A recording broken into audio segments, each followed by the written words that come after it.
Hey folks, this is going to be a follow-up to my Off Monday Ramble video that I posted a couple of days ago, where I asked viewers to share with me whether they supported Bernie Sanders or Hillary Clinton and why they supported one of those two.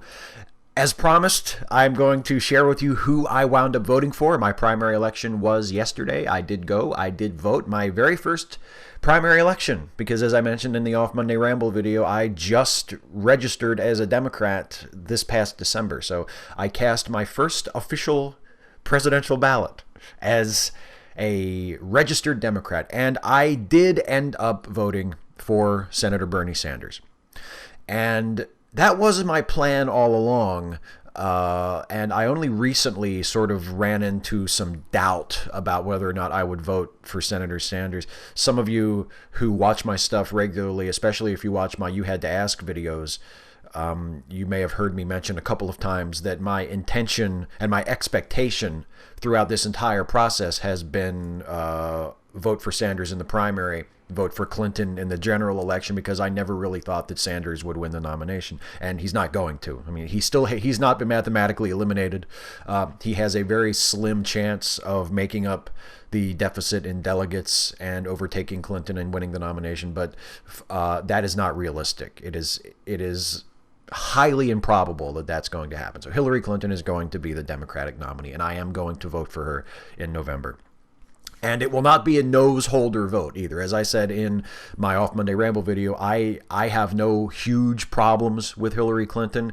I am going to go vote for her in November, not just to stop Trump, but because I honestly think she would be a good president, and I want to vote for her, not just vote for her to block somebody worse.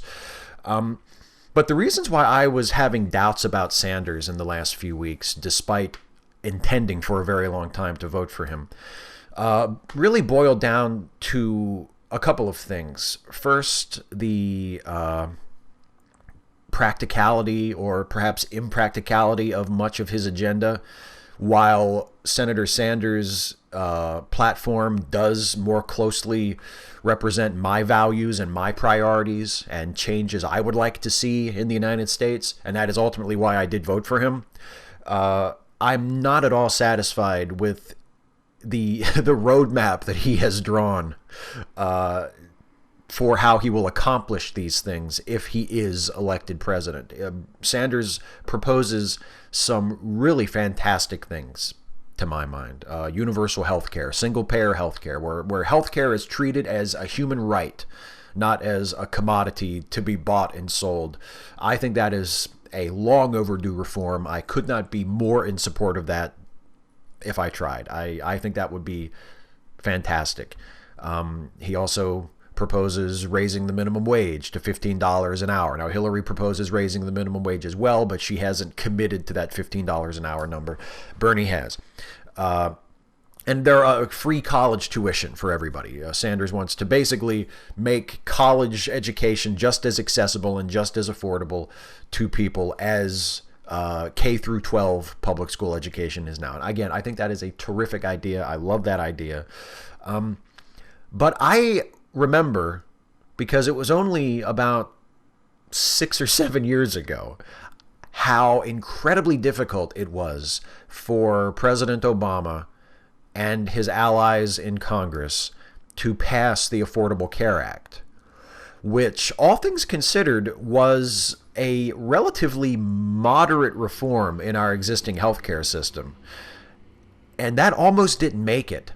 And when it did make it, and by the way, it almost didn't make it with a newly elected, very popular Democratic president spearheading the movement, plus Democratic majorities in both the Senate and the House of Representatives. Even with everything going his way and his party in control of the legislature, Obama still just barely got through his healthcare reform package, which again was not nearly as ambitious as what Bernie proposes to do. If Bernie gets elected president, unless there is some sweeping wave of Democratic victories in the Senate and House races that allows a Democratic majority to come in to Congress as Bernie is coming into the White House, unless that happens, and we're talking like not just simple majorities, but Democrats, taking control in a major way. I just don't see how Bernie's healthcare proposal is remotely going to happen, even if he somehow gets the nomination and wins the election, when a slight adjustment to our existing healthcare system under Obama just barely made it through. How is this radical overhaul of our healthcare system going to become a reality in our current political climate, where Republicans threw such a tantrum over the Affordable Care Act that they have voted to repeal it dozens of times, knowing that it's not going to happen? They hate it that much that they voted to repeal it over 50 times now, knowing that it's a waste of time, but they hate it just that much. And they don't want us all to forget that they really hate Obamacare. So I don't think Bernie's healthcare plan, even though I would love it, is just realistically going to happen. And that kind of connects to my other major problem with the Sanders campaign, and one of the other major reasons why I was wavering on my decision to vote for him. And that is his lack of support for other Democrats. I said a moment ago, maybe if he wins the election and there was also a huge tidal wave of Democratic victories in the Senate and House races to sweep in overwhelming Democratic majorities, which again just isn't going to happen. But that's the only chance I could see for Bernie's more ambitious proposals to have a chance at getting passed any time in his first term, let alone if he gets elected to a second term. But Bernie, and more importantly, many of Bernie's supporters don't seem interested in supporting Democrats further down the ballot. And that really, really bothers me. Bernie makes a big deal out of bringing independents into the political process. And I think that's great. I think people who don't normally vote, or people who aren't affiliated with either party, coming in and joining the process and voting for Sanders is a great thing. I think it would be amazing if more people in this country voted, especially in primary elections and also in off-year elections, in midterm elections. I think that would be terrific. I would love to see that. But the problem is a lot of Bernie's supporters are only voting for Bernie, and they're not voting for other Democrats on the ballot. And if that trend continued from the primaries into the general election, then the Democratic majorities that Sanders would need to help implement his incredibly audacious and ambitious proposals just wouldn't be there. He would be dead in the water. There would be nothing he could do.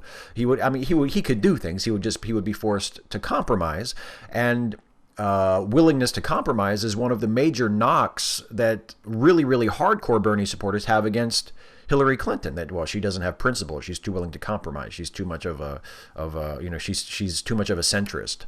Some people also refer to Hillary as center right, which I just don't get at all. I don't think that's a sensible thing to say. So I'm troubled by that. I'm troubled by Bernie's lack of support for other Democrats. I'm troubled by Bernie's the impracticality of his very ambitious proposals. I'm bothered by that. But at the same time, as I have said many times before, if I had a magic wand to hand to one of these presidential candidates and say, here you go, you can do anything you want, fix things, make things better, I would give that magic wand to Bernie Sanders. And that's why I voted for him in the primary. I voted for him in the primary because his values, his ideals, his goals are closer in line to my own than those of Hillary Clinton. And that's why my vote went to Bernie Sanders. Now, my vote went to Bernie Sanders, but my state went to Hillary Clinton. And that's fine. As I said, I have nothing against Hillary Clinton. I'm looking forward to voting for her for president in November, and I am confident that she will win that election. I think Hillary can beat Trump. I think Hillary can beat Cruz. It doesn't matter. It's probably going to be Trump getting the nomination. I think Hillary will win that election. And I will be fine with that. I will be happy with that. I don't think that Hillary will be a transformational president. I don't think that Hillary will be a revolutionary president. I don't think Hillary will probably change things any more than Obama has. But that's something that I'm willing to accept incremental change, gradual change is better than no change at all, and much better than moving backwards, which I feel we would be in great danger of if a Republican were elected president. So I am very enthusiastic about voting for Hillary in November, but I did vote for Bernie in our primary election. I believe in Bernie's ideals. I just don't have a lot of confidence in Bernie's ability to translate those ideals into legislation and into policy, even if he were to win the nomination and win the election. So that's why I was wavering a bit on whether or not to vote for Sanders, but ultimately I did. So there you go. That's who I voted for. Thanks to all of you who shared your thoughts and feelings and experiences, who shared your support for either Sanders or Clinton in the comments of that Off Monday Ramble video. I really, really appreciated it. Hearing from you on both sides of that, it did actually help me to make up my mind, and I am eternally grateful. And I am eternally grateful to you for watching this video as well. Thank you as always, and a reminder, if you did enjoy this video, please like it, share it, subscribe to this channel if you're not subscribed already, and also consider helping me to make more videos like this by supporting this channel through Patreon. You can go to patreon.com/Steve Shives to become a patron. Thanks again so much to all of you for watching, and I'll see you next time.